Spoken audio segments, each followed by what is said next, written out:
Hello बच्चों, आज की आपकी वर्कशीट नंबर 1 इस हफ्ते की नई शुरू हुई है। आपको सभी को ये ध्यान से सुननी है, मैं भेज रही हूं और इसको ध्यान से पढ़ना है।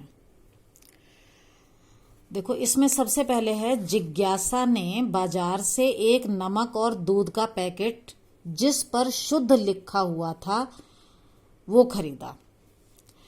आप बाजार से लाते हो, लिखा होता है उस पर शुद्ध नमक, दूध पर लिखा होता है शुद्ध दूध, या ये मिठाई शुद्ध गाय के देसी घी से बनी है। तो शुद्ध शब्द आप कई बार लिखा हुआ देखते हो।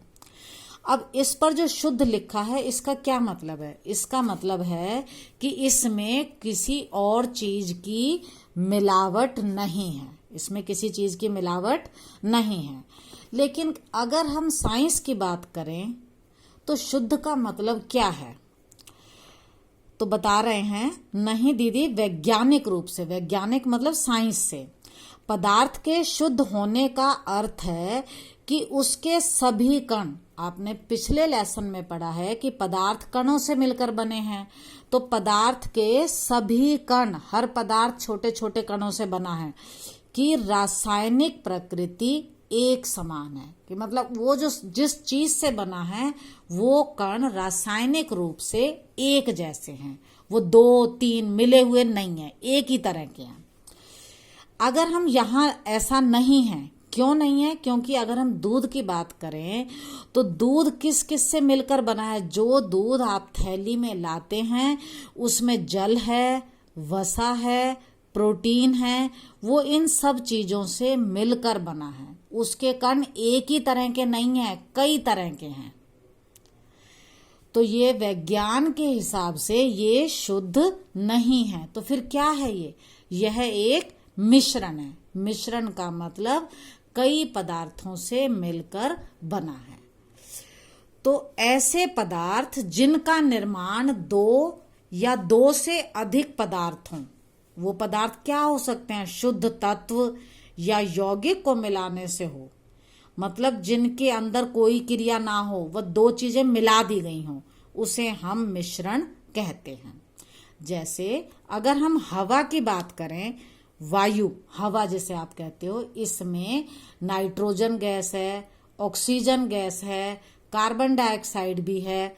तो ये सब चीजें इसमें मिली हुई हैं। तो ये क्या हुआ? मिश्रण। हवा शुद्ध नहीं हुई, हवा क्या हुई? एक मिश्रण हुई। ऐसे ही अगर आप समुद्र का जल लेते हो तो उसमें जल के अंदर क्या मिला हुआ है? नमक। तो यहाँ 2 पदार्थ हो गए, जल और नमक। तो ये क्या हुआ? मिश्रण। दूध के अंदर क्या क्या मिला हुआ है? जल, वसा, प्रोटीन। तो ये भी हुआ मिश्रण। तो ये सब चीजें हो गई मिश्रण। जो आप धातु की बात करते हो, जैसे आपके घरों में पीतल के बर्तन हो, तो पीतल के अंदर क्या क्या मिला हुआ है? कॉपर और जिंक। तो ये सभी हैं मिश्रण। अगर आपसे पूछा जाए कि मिश्रण से आप क्या समझते हो, जो आपका पहला प्रश्न है, तो उसका उत्तर होगा ऐसे पदार्थ जिनका निर्माण 2 या उससे अधिक पदार्थों, शुद्ध तत्वों या यौगिकों को मिलाने से हो, और जिसमें कोई रासायनिक अभिक्रिया ना हो, उसे हम क्या कहते हैं? मिश्रण। मिश्रण को हम भौतिक विधि द्वारा अलग किया जा सकता है। जैसे समुद्र के जल में अगर हमें नमक और उसको अलग करना हो तो क्या करते हैं? समुद्र के जल को धूप में रख दो, पानी उड़ जाएगा और क्या बच जाएगा? नमक। तो दोनों चीजें अलग हो गई। ऐसे ही अगर आप दूध से अलग करने लगो तो दूध में जो मलाई ऊपर आती है वो क्या है? वसा। जो दूध बचा उसको फाड़ दो तो पानी आ जाता है, और जो पनीर है वो प्रोटीन हो जाता है। तो हम अलग कर पाए इनको। तो पहला प्रश्न आपको समझ आ गया होगा। अब आगे देखो, ये जो मिश्रण है ये 2 प्रकार के हैं, एक समांगी और एक विषमांगी। समांगी, सम जमा अंगी, जिसके सारे अवयव समान हो, एक जैसे हों। ऐसा मिश्रण जिसमें उसके घटक, घटक का मतलब उसको बनाने वाले, एक दूसरे में समान रूप से मिले हुए हों, अलग अलग दिखाई ना दे रहे हों। जैसे आप पानी में अगर नमक मिलाते हैं तो घोलने के बाद क्या आपको नमक अलग दिखाई देता है? नहीं। तो वो है तो मिश्रण, क्योंकि उसमें दो चीजें हैं, जल और नमक, लेकिन वो समांगी है क्योंकि मिलाने के बाद वो दोनों चीजें उसमें अलग अलग दिखाई नहीं देती।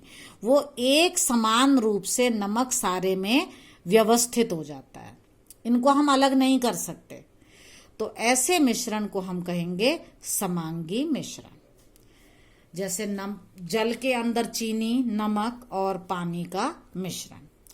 अब आता है विषमांगी मिश्रण। विषमांगी का मतलब है जिसमें घटक असमान रूप से मिले हुए हों।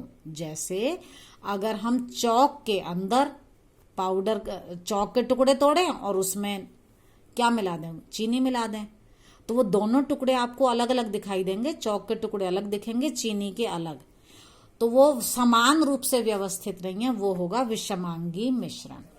आप घर में मूंग की दाल और मसूर की दाल मिला लेते हो तो वो आपको दोनों अवयव अलग अलग दिखाई दे रहे हैं, तो वो भी विषमांगी मिश्रण है।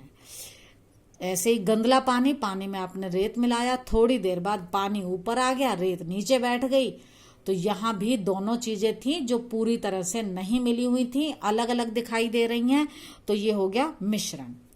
नमक के अंदर लोहे की छीलन पाउडर डाल दो तो नमक सफेद रंग का दिखेगा, लोहे की छीलन अलग रंग की दिखेगी, तो ये भी विषमांगी हो गया। दूसरा प्रश्न है समांगी मिश्रण और विषमांगी मिश्रण किस प्रकार भिन्न है। तो किस प्रकार भिन्न है, इसके घटक एक दूसरे में समान रूप से व्यवस्थित होते हैं, इसके घटक असमान रूप से व्यवस्थित है। नंबर 2, इसके घटकों की पहचान आसानी से करनी संभव नहीं है, हम पहचान नहीं सकते। इसके घटकों की पहचान आसानी से हो जाती है। और तीसरे में आ जाएंगे उदाहरण। अगला प्रश्न, दिए गए उदाहरणों को समांगी और विषमांगी मिश्रण में विभाजित कीजिए।